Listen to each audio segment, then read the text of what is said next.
계엄군 실세 의혹, 선관위 임무 지휘한 정보사 문상호. 박지훈 IT 전문가. 10일 국회 국방위원회에서는 12.3 내란 당시 계엄군의 중앙선관위 점령과 관련한 질의와 증언이 쏟아졌다. 완전 무장한 특전사 3공수 특전여단과 함께 가벼운 전투복 차림으로 투입되어 선관위 서버실에 침입했던 계엄군은 방첩사령부가 아닌 정보사령부 요원들로 최종 확인됐다. 문상호 정보사령관에 따르면 선관위로 보낸 정보사 요원은 10명의 영관급 장교들로서 선관위 CCTV에 찍힌 인원수와 일치한다. 민주당 박선원 의원이 수차 추궁에 알아낸 바에 따르면 서버실에 침입한 사실이 CCTV에 찍힌 대령은 정보사에서 문 사령관의 가까운 측근인 고동희 대령으로 이에 대해 문 사령관은 자신이 직접 사진 촬영 등을 지시하고 보고받았다고 증언했다.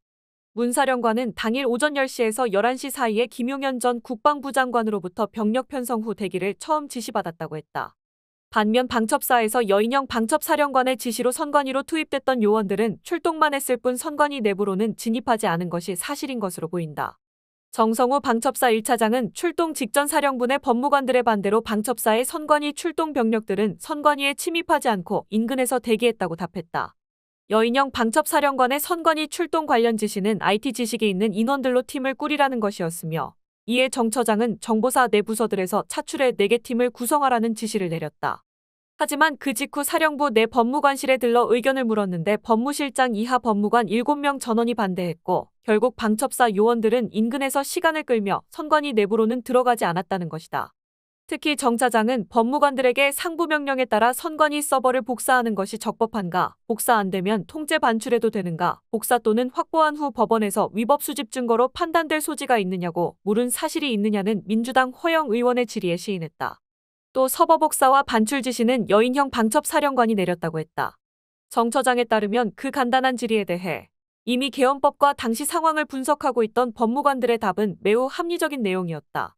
방첩사 요원들은 계엄 선포 이후 그대로 합수부 요원이 되는데 사전에 위법성 판단을 할 수 없다는 점과 서버를 복사할 수 있는 능력에 대한 의구심, 압수수색 영장이 없는 상황에서 수집한 증거가 법원에서 증거 능력이 인정되기 어렵다는 점, 그리고 합수부 구성이 완료되지 않은 상태에서 기타 여러 가지 문제가 생길 수 있다는 등 다양한 의견들을 개진했다.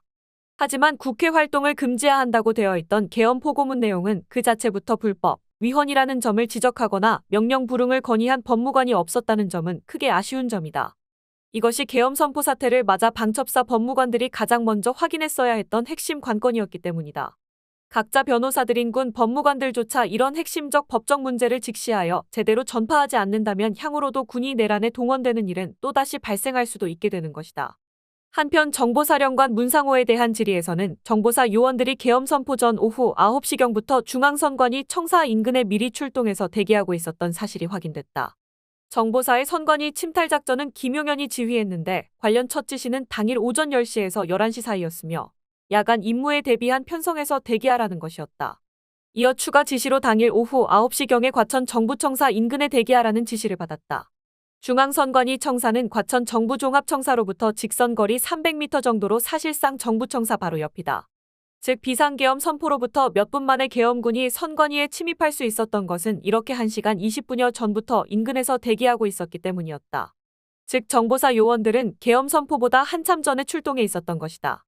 이는 불법적인 계엄 선포 시간보다도 한참 이른 시간으로 윤석열을 수괴로 하는 내란 세력들이 계엄 해제 차단을 위해 시급했던 국회 점령보다도 선관위에 더 많은 신경을 쓰고 있었음을 확인해주는 것이다.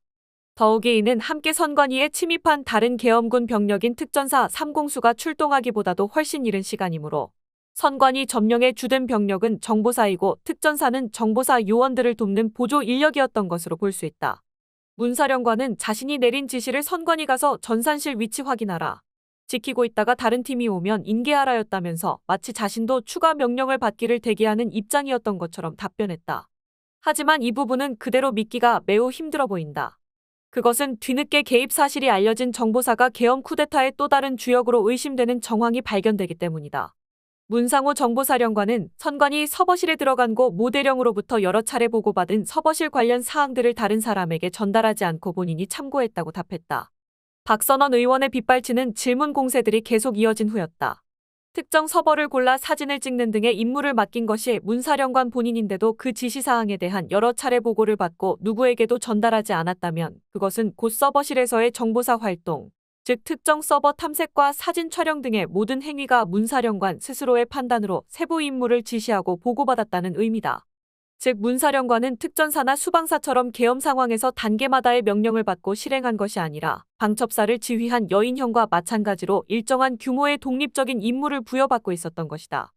이는 비상계엄 당일까지도 계엄 계획을 전혀 몰랐다고 거듭 주장한 문 사령관의 일관된 답변들이 위증이었을 것으로 의심되는 중요한 정황이다. 투입 병력의 세부적인 행동을 직접 지시하고 보고받을 정도였다면 계엄 당일보다도 사전에 세워놓은 행동 계획에 따른 것이었을 수밖에 없기 때문이다. 더욱이 함께 출동한 방첩사 병력들이 선관위 진입도 하지 않은 상태에서 문 사령관은 실시간으로 전화보고를 받으며 지시를 이어간 것으로 볼 때 선관위 관련에 대해서는 사전 계획 단계에서부터 방첩사보다 정보사가 주도적 역할을 했음도 짐작할 수 있다. 문상호 사령관은 지난 7월경 정보사 산하의 예하 여단장과 감정적인 소송전을 벌이며 군내 보안 태세에 심각한 구멍을 노출했던 장본인이다. 해당 여단장은 정보사의 오랜 실세로서 대북작전 전문가로 알려져 있고 반면 문 사령관은 정보병과이기는 하지만 사령부가 아닌 야전군에서의 정보 경력 등이 대부분인데다 임명된 지 1년 정도밖에 되지 않았다. 게다가 문 사령관과 해당 여단장은 육사 기수와 계급이 역전되어 전부터 양자간 신경전이 이어지고 있었던 것으로 알려져 있다. 당시 한 언론 보도에 따르면 해당 여단장은 전 전임 신원식 장관 인맥, 문 사령관은 김용현 전 장관 인맥으로 의심된다. 신원식 장관 시절부터 대통령실 경호처장 김용현의 국방부 개입이 극심한 상황이었는데 신원식이 물러나고 김용현이 장관 자리에 앉자 문 사령관이 완전한 실세를 차지하게 된 것으로 보인다. 박선원 의원이 제기한 의혹에는 문상호 사령관이 김용현 전 장관과 가깝지 않느냐는 지적도 있었다. 지뢰 차례가 돌아온 박 의원이 대뜸 노상원 알아요 몰라요 하고 포문을 열자 문 사령관은 잘 모른다 하고 즉각 부인했다. 하지만 박 의원이 박근혜 청와대에서 함께 근무하지 않았냐고 추궁하자 바로 함께 1년간 근무했다고 답을 정정했다. 노상원은 육사 41기 예비역 소장으로 역시 정보사령관을 역임한 바 있는 인물로 박근혜 정권 당시 경호차장이었다. 청와대 인력이 많아 다 알기 힘들다는 핑계가 통하기 어려운 것이 둘 다 군 출신 파견 인력인데다 문상호와 노상원은 같은 정보병과다. 기습적인 질문이라도 이런 노상원을 바로 떠올리지 못하는 것은 어불성설이다. 박 의원이 제기한 의혹의 핵심은 노상원이 김용현에게 문상호를 소개하여 이후 김용현과 문상호가 가까워졌다는 것이다. 문상호는 전혀 제가 장관님이랑 제가 처음 하며 부인하려 하지만 박 의원은 문상호가 정보사령관직에 유임될 것이라는 사실도 노상원과 김용현을 통해 알았던 것이 아니냐고 추궁했다. 처음 듣는 얘기라고 또다시 부인했지만 박 의원은 다 알고 있다고 몰아붙였다. 문 사령관은 올해 들어 줄줄이 2번이나 벌어진 초유의 초대형 정보 유출 사건들의 엄중한 책임을 져야 하는 상황이었다. 예하 여단장과의 볼성사나운 소송전에서도 철저히 보안을 유지해야 할 사안들이 여럿 노출됐고 그 외에도 올해 7월 언론들을 떠들썩하게 장식한 블랙요원 정보 유출 사건 역시도 정보사에서 벌어진 사건이었기 때문이다. 앞서 사성장군 출신의 김병주 의원은 MBC 라디오 김종배의 시선집중에 출연해 정보사령관이 보직 해임될 줄 알았는데 이번 가을 인사에서 유임을 해 너무 의아했다라고 발언한 바 있다. 하반기 군 장성 인사는 지난 11월 26일에 발표됐다. 계엄 음모를 위해 박용현이 자신과 가까운 문상호를 정보사령관직에 그대로 유임시켰다는 중대한 의혹이 있는 것이다. 문상호는 이날 국방위에서 쏟아진 여러 질의들에 대해서 부인 불가능한 사안들은 알려진 것보다 좀 더 상세하게 답변한 반면 부인이 가능할 것으로 보이는 사안들은 철저하게 모른다고 잡아댔다. 선관위에서 서버실에서 특정 서버들을 골라 사진을 찍도록 지시한 경위에 대해서도 그는 답하지 않았다.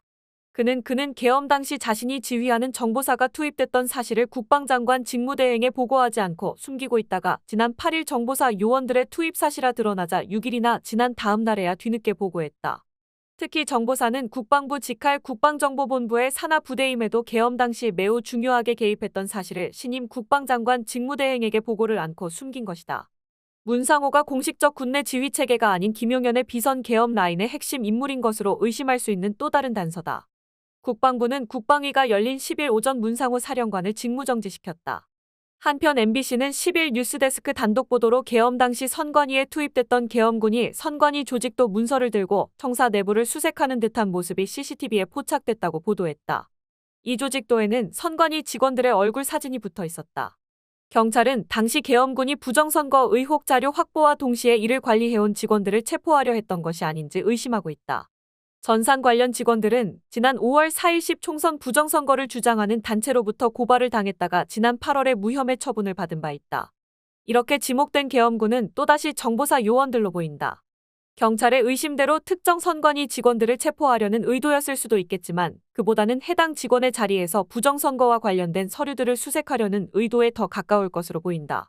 한편 이에 앞서 지난 9일 MBC PD수첩에서는 지난 대선 당시 윤석열 캠프에서 정책총괄지원실장으로 깊이 개입한 신용환 교수는 12.3 이후 자신이 갖고 있던 윤 캠프 관련 문서들을 확인해보다 부정선거 관련 관리대책이라는 문건을 발견해 제보했다. 이 문건은 이미 2022년 대선 전부터 윤석열이 부정선거라는 음모론에 깊이 빠져 있었다는 점을 문서로서 입증하는 것으로 지난 6일 뉴스타파에서 먼저 확인, 보도한 것이다. 이 문건에는 양정철이 2020년 총선 부정선거의 배후라는 황당한 내용도 있다. 계엄 내란 당시 체포 명단에 양정철이 포함된 배경에 윤석열의 이런 깊은 음모론 탐닉이 있었던 것으로 보인다.